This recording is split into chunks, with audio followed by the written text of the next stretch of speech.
Hello there, welcome back to Nurse Mimi. So, I'm just gonna go straight to the point, okay? No long talks, no lectures on how I passed my NCLEX, on whatsoever. We're just going to go straight to what we have on the table today, which is obstetrics. All right, so before we get into it, I'd like you to know something. You need to know lion. I want you to know it now because we will be using it a lot, and then I'd like you to already know what it is so that it wouldn't be strange to you when we're using it. So, lion, just as the word lion, you know the animal lion, right? Lion, lion. And what does L stands for? Left side position. I stands for IV fluid. O stands for oxygen, and N stands for notify. Notify healthcare provider or notify whoever is concerned. So I want you to know this lion, okay, so that we'll be able to understand even better as we go. All right. Now we will talk about labor. That will be our first thing to talk about, labor.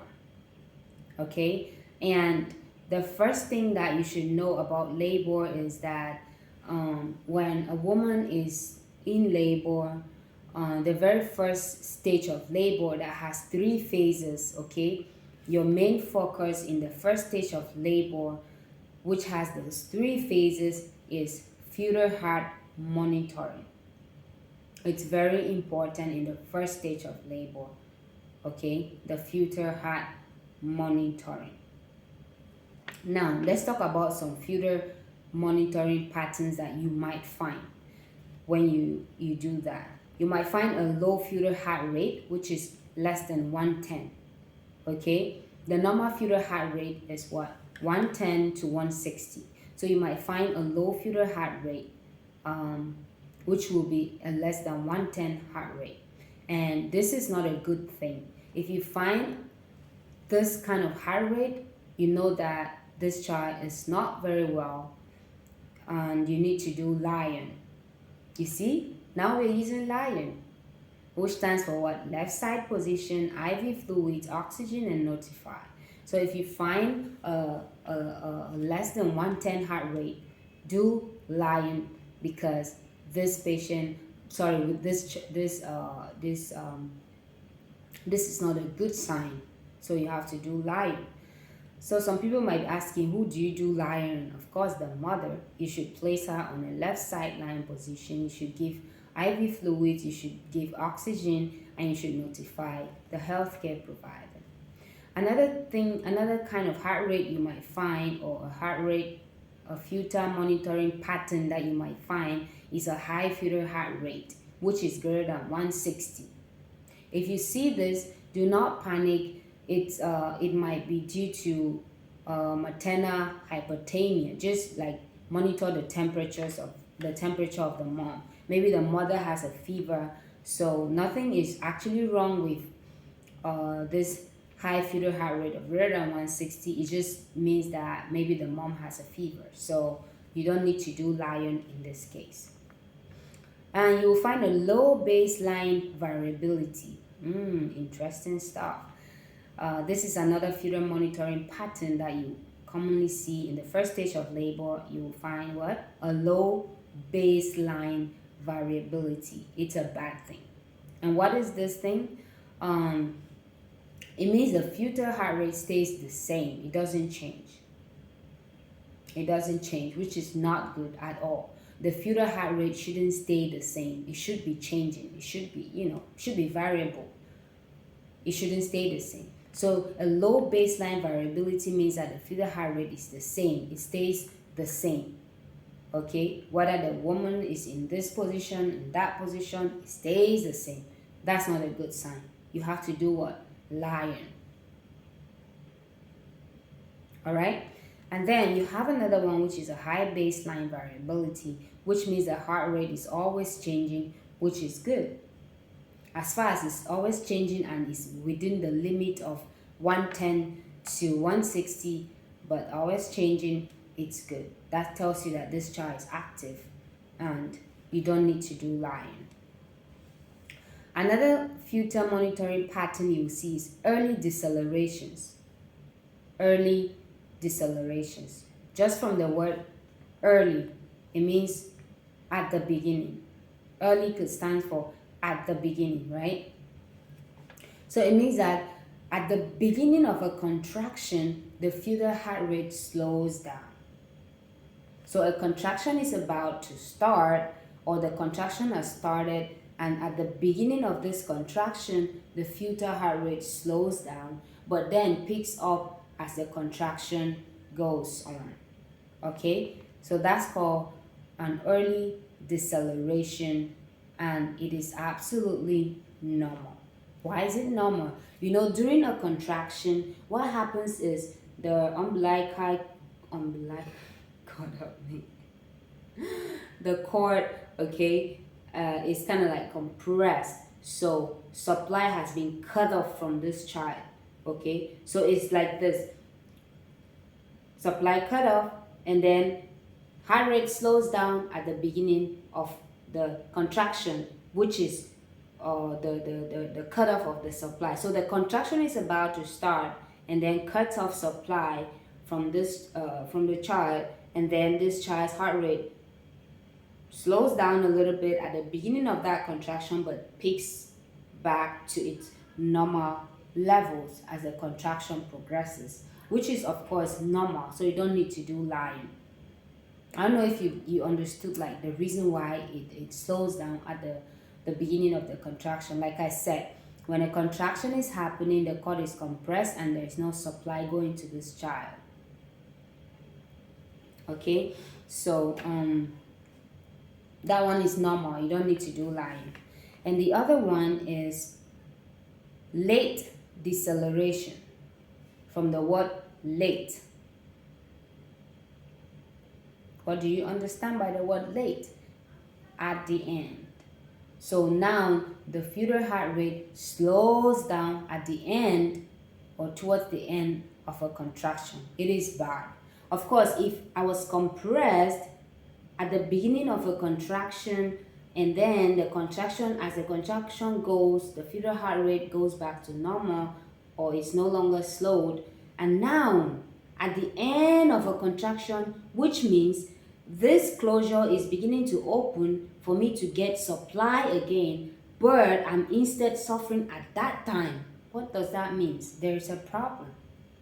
So when you find late decelerations, it's not normal, because instead at the end of a contraction, there should be a good supply already going to this child, because the contraction is, ending, and then there's no more compression, so this child should be having a good supply at that point already. But what is happening in late deceleration is at the end of the contraction, that's when there's instead the heart rate of this child slows down. I keep saying child. I know you understand. So the heart rate slows down at the end of a contraction, which is bad. So you have to do what? Lying. And you have to keep monitoring. And then we have variable decelerations. Another thing I'll say about late deceleration. So when you see late decelerations happening, know that there is placenta insufficiency. That's why there is late decelerations. Now, let's talk about variable decelerations. It's a very bad fetal monitoring pattern. It's very bad. Variable decelerations could indicate prolapsed cord. Okay, it's bad. Cord prolapse. So in variable deceleration, you're not going to do lying. You're going to do what? You're going to put this woman in a push position. Okay? Push position with variable decelerations. So if you look at this carefully, you're going to know that there are 7 fetal monitoring patterns that you could find in the first stage of labor. Try to remember all this because you find them in your exam in one way or the other. They'll be there. All right. The more you do U-word questions, the more you see questions on this heart feeder monitoring patterns, and this will help you to, let the knowledge stick in your brain. Now let's go to the second stage of labor, delivery and labor. The second stage is delivery of the baby. Remember, the first stage was all about the fetus, the contractions, the duration of the contractions, and things like that. So I didn't really talk much about the phases of the first stage of labor, but of course there are three phases in the first stage of labor, which you have the Latin, the active, and the transitional. The Latin is a stage where you have a cervical dilatation from 0 to 4 centimeters, and then you have the contractions are between 5 to 30 minutes. They come every 5 to 30 minutes, and they last for like 15 to 30 seconds, and they're gone. And then the active phase of the first stage of labor is where you have cervical dilatation from 5 to 7 centimeters. The contractions, they come every 3 to 5 minutes, and these contractions, they last 30 to 60 seconds. Okay? And in the active phase of the first stage of labor, this is where the woman experiences the most pain. And then the transitional stage, that's when you're about to transition from stage 1 to stage 2, which is the delivery of the baby. So you are at a transition point. And this transition point, you have cervical dilatations from 7 to 10 centimeters, from 8 to 10 centimeters. And then the contractions, they are every 2 to 3, they come every 2 to 3 minutes, and they last 60 to 90 seconds, not more than 90 seconds. Okay, if contractions are more than 90 seconds and they come every less than every two minutes, then that's a big problem, because you know what, there is over contraction of the uterus, which is not good. Okay, it could cause a lot of problems to the uterus. So that's just briefly what you should know about the phases of labor, which are 3 of them, and they all happen in the first stage of labor. Is that good enough? I guess. Now let's go to the second stage of labor and delivery, which is delivery of the baby. You deliver the baby in this order. Okay, you deliver the head first, which is cephalic. Of course, you deliver the head first, and once the head comes out, there are things you do before you continue to deliver the shoulders. When the head of the baby is out, you suction the mouth first, and then you suction the nose second, and then you check for a cord around the neck. Okay, and then once that is done and the head is cleared of secretions from the mouth, the nose, and there's no cord wrapped around the neck, you move to the second level, which is you deliver the shoulders. You deliver the shoulders of the baby. And in this case, you might find some things about shoulder distortion. That's the shoulder of this child gets stuck in the symphysis pubis of the mother. So there are things you need to do in that case to help this woman deliver this shoulder if it gets stuck in the symphysis pubis. Most of the times you have to flex the legs and draw them backward towards her abdomen, and then you put downward pressure on the symphysis pubis during a contraction, and you push gradually, and the shoulder will come out of the symphysis pubis where it is stopped. And then when you deliver the shoulders, you deliver the shoulders, and then you deliver the body. So this baby must have an ID band before leaving the delivery area. Once you're done doing all this, you must place a delivery ban, or sorry, an ID ban on this child or on this baby before they leave the delivery area. Of course, you know why that is done. So that's just it about the second stage of labor. It's not that, um, difficult to know, because it's all about delivery of this baby. And then the third stage of labor is all about delivery of the placenta. Okay? So there are two most important things you should do in the third stage of labor and delivery, which is number one, make sure all placenta parts are there to prevent bleeding or hemorrhage. A placenta, okay, has its part.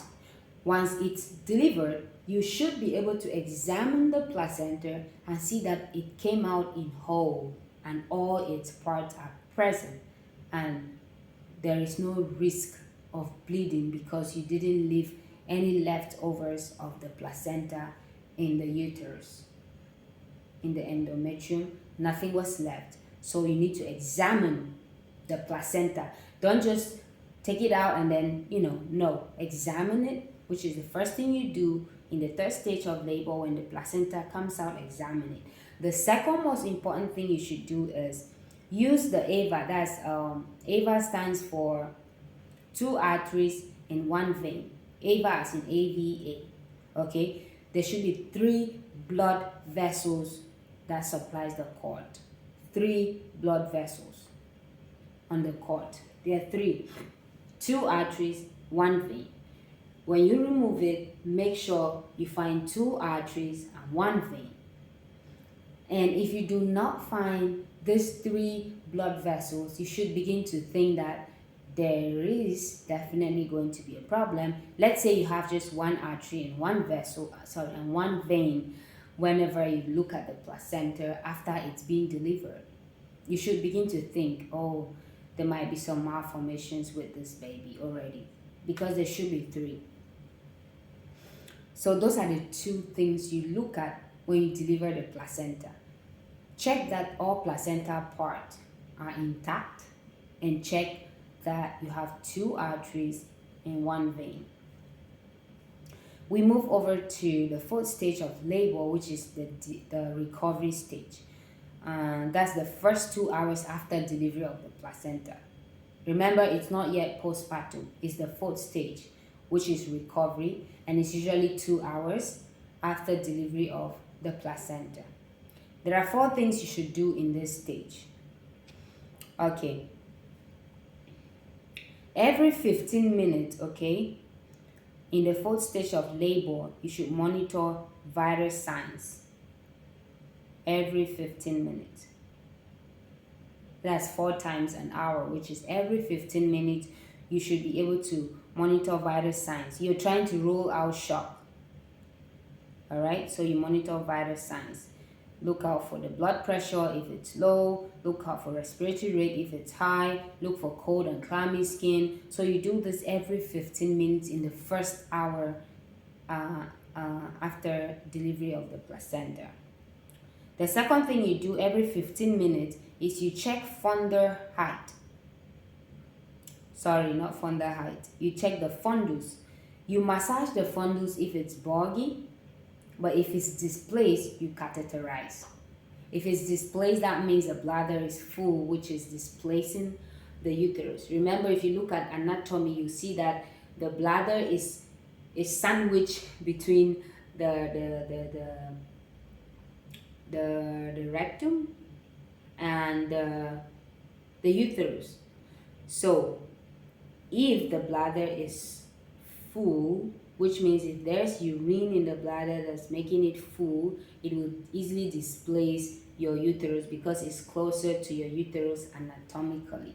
So if the uterus, you find that it's displaced, maybe it's on the side instead of in the middle, you have to do what? Catheterize, so that this urine should go out and let this and let the fundus, go back to where it's supposed to be. And if it's boggy, you have to massage. massage. All right. That's the second thing you do every 15 minutes. The third thing you do is check perineal part for amount of bleeding. So if there is excessive bleeding, you will see the part will be saturated in less than 15 minutes. When I say saturated, it means 100% saturated. I'm not talking of 90%, 98% saturation. I'm talking about saturated 100%. Okay, so you will know that this person is bleeding if the pad is saturated in less than 15 minutes. Remember, you're doing these checks every 15 minutes in the first 1 hour. And the fourth thing you do is you should roll this woman over and check for bleeding underneath. So probably if you're just looking at the pad, you might not know if she's bleeding and it's leaking underneath and then staying under her garment. So you need to roll her over and then you check for bleeding underneath. And this is done when? Every 15 minutes in the first 1 hour. Now we are done with the fourth stage of labor, and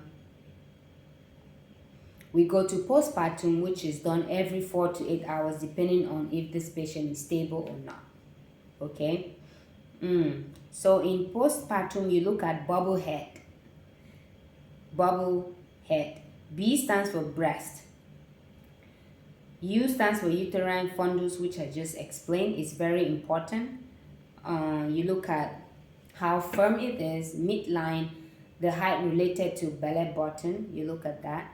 And then, one thing you should know about fundal height is that fundal height is a day postpartum. Okay, a day postpartum. So let's say this is the belly button of the woman, and then she is 3 days postpartum. You should have 1, 2, 3. It should be related to the belly button. So fundal height is fundal height is day postpartum. This is your umbilicus, and this is fundal height here, day 1, day 2, day 3, okay, and day 4 and day 5. So uterine fundus is a day postpartum, very important. Fundal height, yeah. That was U. Another B stands for the bladder. Of course, which you know that if the fundus is displaced, you should catheterize because the bladder is definitely full. Another B stands for bowels. Remember, I'm showing you the things that are important in this bubble head. Uterine fundus is very important. Then L stands for leukia, very important as well. And you know what leukia is? This is the vagina drainage after this woman puts to bed, right? And it has 3 colors. You have leukia rubra, which stands for red. You have leukia serosa, which stands for pink. And you have leukia arbor, which stands for white. And they happen in this order. Rubra comes before serosa and serosa before arbor. Okay? So you have to monitor this in postpartum as well. E stands for episiotomy, not very important. Hematocrit or hemoglobin, not a very big deal. E stands for extremities check. Okay, here you're looking for thrombophlebitis. And the best way is to do bilateral cap circumference measurements. So, in postpartum, there are 3 things you need to look out for. Forget about all these things that I just told you, but look out for what? Uterine fundus, very important. Look out for leukia, very important. Look out for extremity checks to exclude thrombophlebitis, very important as well. And then the rest of it, like emotional moments, some of them might be very emotional, some of them will, it's common, and discomfort will be present as well. Like I said, there are 3 big things in postpartum. Number 1, uterine fundus. Number 2, leukia. Number 3, extremities check. Make sure you do those in postpartum. So we have now variations in a newborn.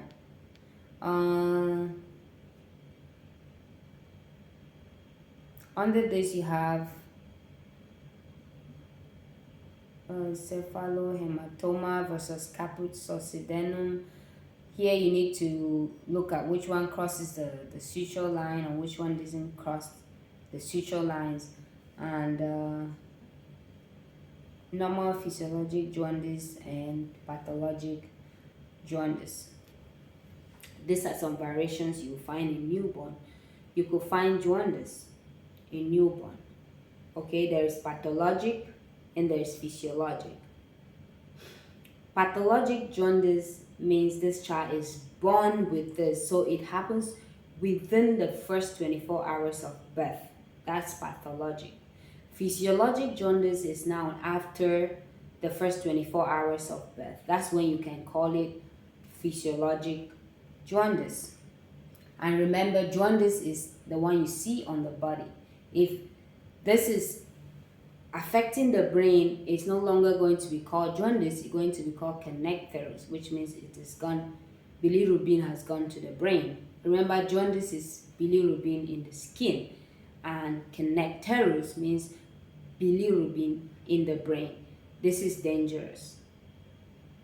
I'm going to talk about lab values and you know about bilirubin. Bilirubin should be therapeutic levels are below 10. 9.999 is okay.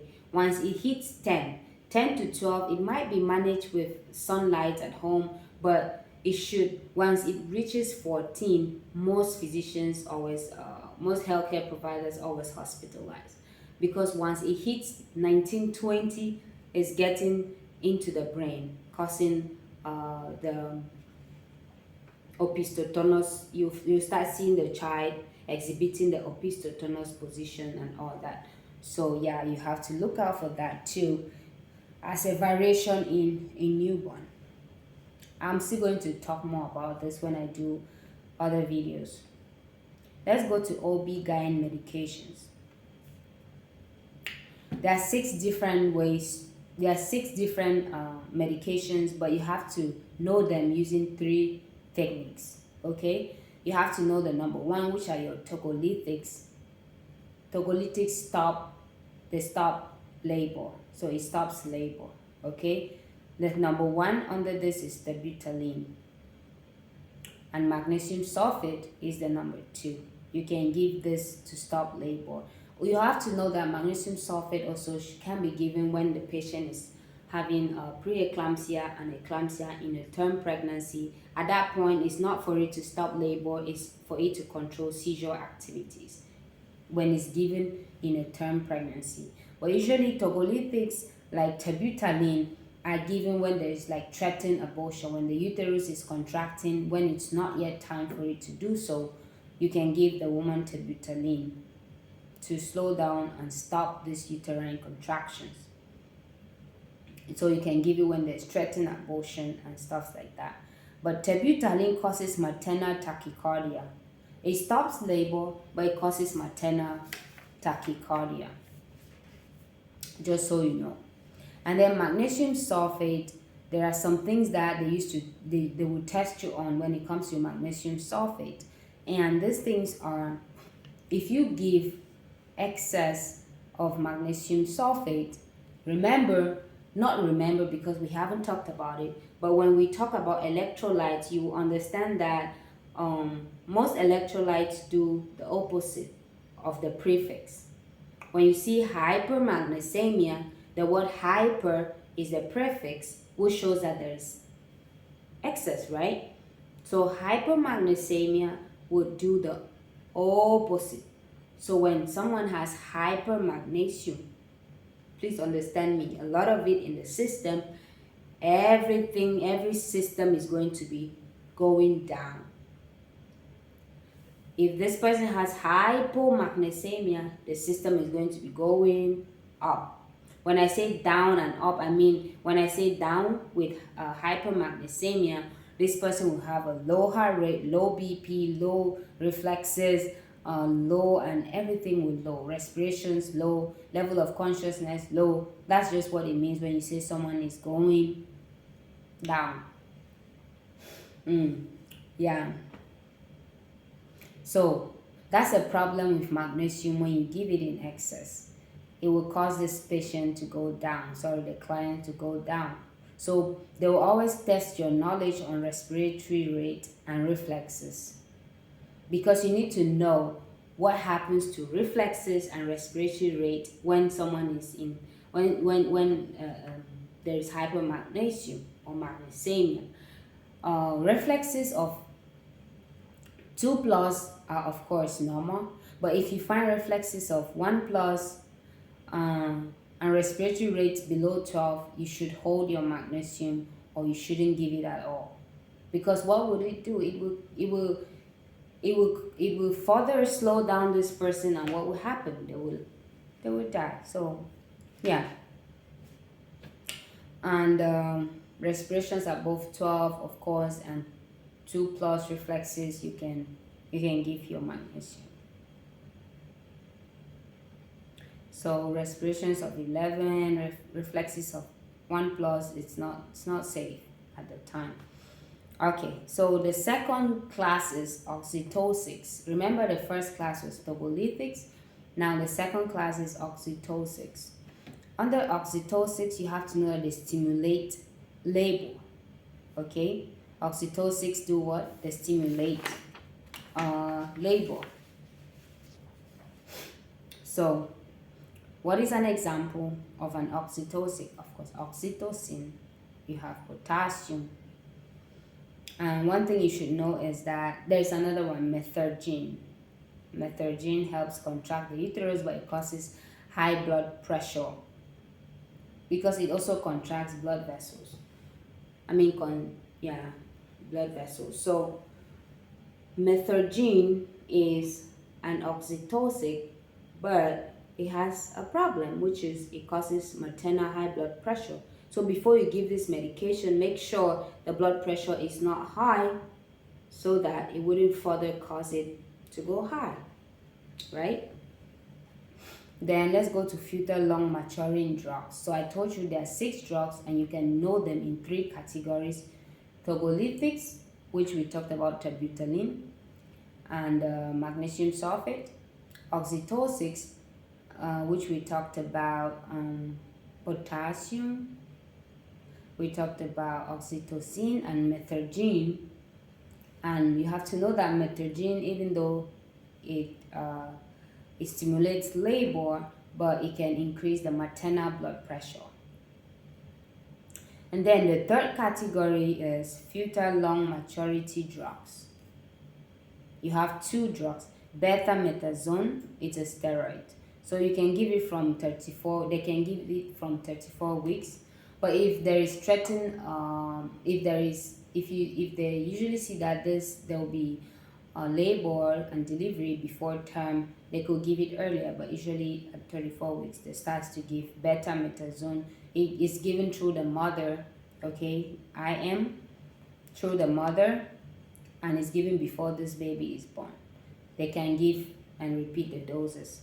And then the second one is Suvanta or surfactant.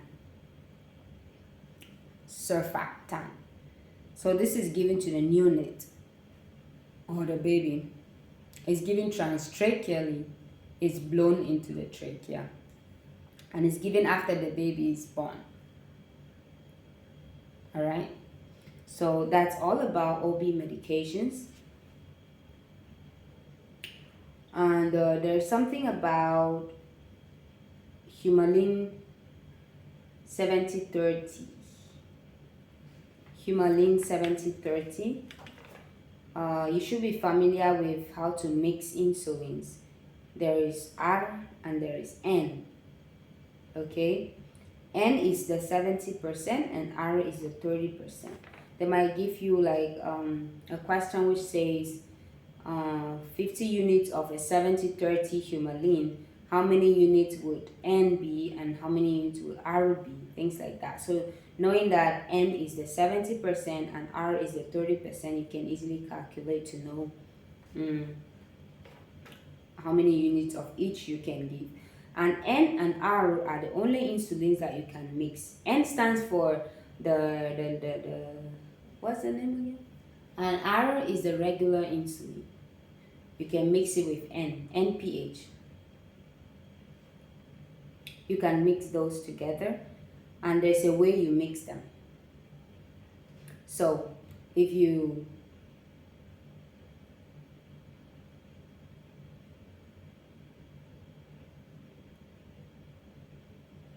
mix from clear to cloudy. Remember, R is clear and N is cloudy.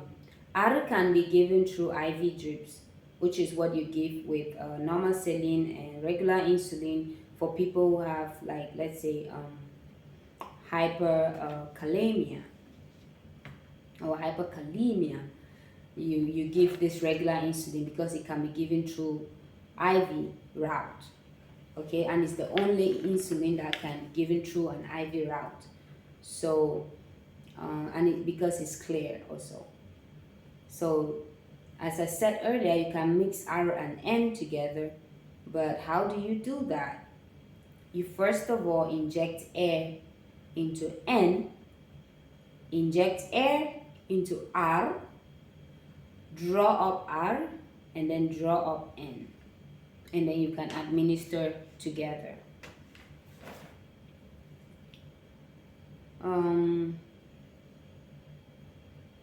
So there's a trick and a technique to know which needle to use in giving which injection. For instance, an IM injection, you should use a 21 gauge, what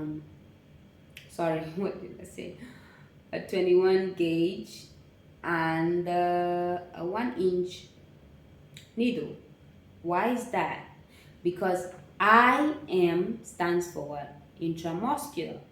So the I, which is at the start of the IM, resembles a 1, right? Resembles 1. So you go to the gauges and the inches that you have. Look for a gauge that has a 1 in the answer, maybe 21. You'll find 22, 23, 24, or 25. And then you look for the inches, you equally find a 1. So wherever you find 1 in the gauge and in the inch, that should be your correct answer choice for an IM injection. So it will be a 21 gauge and a 1-inch needle. For an subcute, the S resembles a 5. So you go on the gauges and the inches and find the answer option that has 5 in both gauges and inches, and that will be your correct answer choice. So now let's go to heparin versus coumadin. You already know that coumadin is called warfarin these days. So heparin and coumadin. Now I will talk about something in this about these two. Heparin and warfarin are both anticoagulants. They are given in different scenarios at different times, which will last either for short term or long term. Okay. The first thing I'd like you to know about this two is when it's therapeutic, what are the normal ranges, and when it's not in use, what are the normal ranges. So heparin, of course, you see it as an APTT.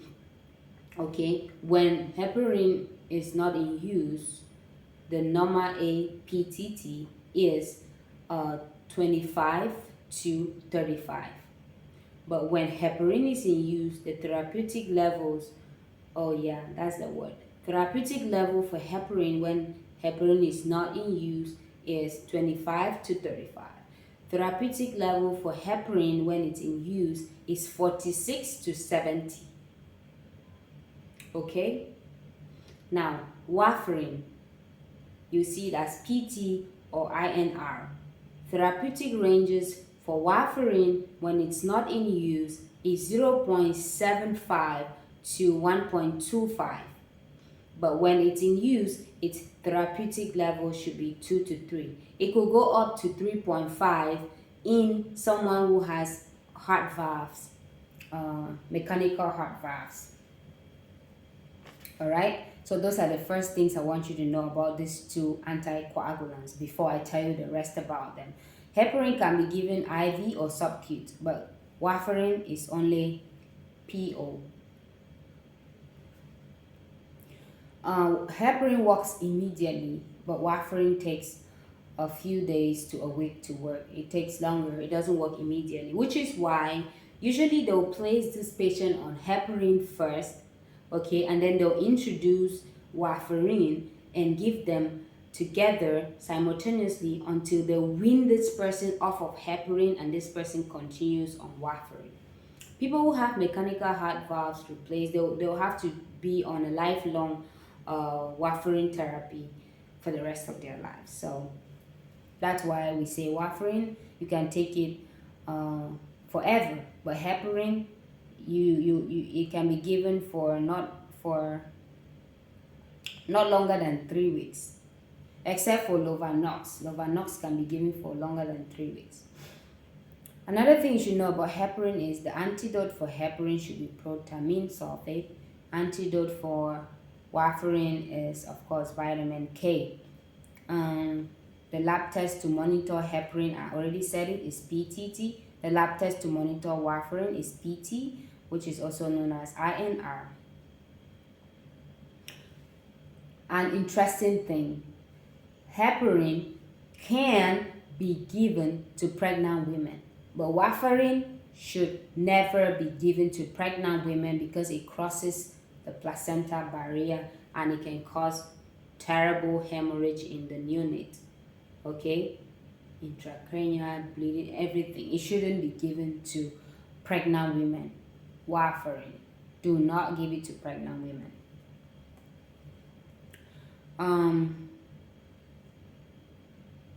That was heparin, the first one. The second one is the potassium wasting and the potassium sparing diuretics. We are talking about drugs that are most tested. And I said heparin versus warfarin. Now we are talking about potassium sparing versus potassium wasting diuretics. Mostly there's a trick to remember. The diuretics that end in an X, letter X, they waste potassium. And those that do not end in letter X, they do what? The spare potassium. Okay? Sometimes they can give two diuretics, one which is wasting potassium, like hydrochlorothiazide. The thiazide diuretics, they normally waste potassium. They are loop diuretics that waste potassium.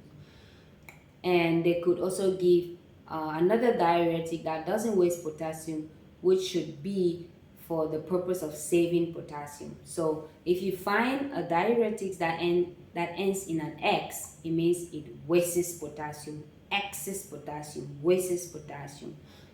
But there's another diuretic that doesn't end in an X, but it still wastes potassium. That one is called diuryl, D-R-U-R-I-L. It wastes potassium, but it doesn't end with an X. So just take note of that. So when you see something like spironolactone, you know that it spares potassium. Yeah, let's go to the next one. Medication that bots like to test your knowledge on is baclofen. It's a muscle relaxant, and they always want to know three things about this medication. The two side effects, which are fatigue or drowsiness and muscle weakness. So you should teach this patient that if you're on baclofen, you shouldn't drink alcohol, you should not drive, and you should not operate heavy machinery. The reason being that it has these side effects of drowsiness and muscle weakness. And then the other one is Flexeril. Another name for this Flexeril is cytobenzaprine. You shouldn't give it in liver disease clients. Okay? I think we've come to the end of this session. Ooh, it wasn't easy. My throat is so dry.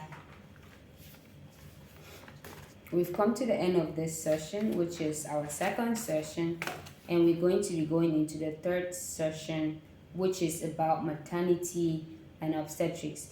Here you will find me talk about a little bit of the labor that I just really explained before. I'll just go through it a little bit again in this session, but there are other interesting things that you need to learn in this session as well,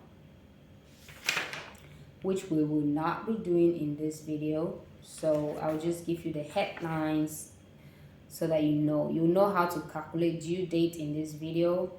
You know the normal weight gain which should happen in a healthy pregnancy. You know about fundal height measurements. You know about signs of pregnancy, the positive and the probable signs of pregnancy. That's the maybe, okay? Positive or the maybe signs of pregnancy. You know about what you should teach a woman in pregnancy. You know about discomfort of pregnancy, labor and delivery, which is again what we just talked about in the beginning of this video. And you know about some pain medications in labor and delivery. So that'll be it for this video, you guys. I feel really tired. I need to take some rest, eat something, and probably record the next video in a few days. So let me know what you think. Please don't forget to like, share, subscribe, and drop a comment. Like I said in the other video, I'm a bit nervous about these things because you don't know who is going to judge you. You don't know if it's going to help someone, but if it does help even one person, I'll be more than happy that it did actually help someone. So I'm not perfect. I'm just doing what I can do based on my knowledge. And sometimes people know certain things, but they find it a little bit difficult to express them in words. So I'm trying my very best to express myself for you to understand and for it to guide you through your process. Stay tuned and turn on your post notification bell below.